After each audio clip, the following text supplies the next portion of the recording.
मैंने कहीं लिखा है कि मर्द की आंख और औरत की जबान का दम सबसे आखिर में निकलता है।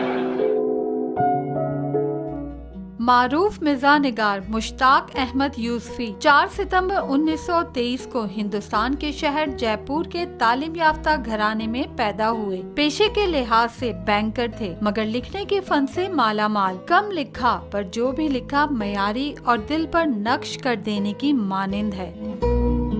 मुश्ताक यूसुफी की तसानीफ में चिराग तले खाका में बदहन, जरगजिश्त आबे गुम और शाम शेरे यारा के जुमले बेमिसल बन गए कि अदबी महाफिल में ज़दे आम है। मुश्ताक यूसुफी के मयारी तंज़ो मिज़ाज ने उन्हें मुनफरिद बनाया। यही वजह है उनको बहुत से एजाज़ात मिलने का बाइस भी ठहरे। पेशे से मेरा उम्र भर ताल्लुक रहा, उसमें अदीब और लिखार होना बहुत बड़ी डिस्क्वालिफिकेशन है।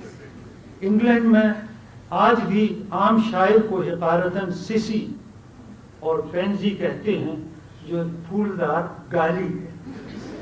मुश्ताक यूसुफी तवील अलालत के बाद 20 जून 2018 को कराची में वफात कर गए। मद्दाहों और अदबी शख्सियात के दिलों में उनका मखसूस अंदाज़े बयां हमेशा जिंदा रहेगा।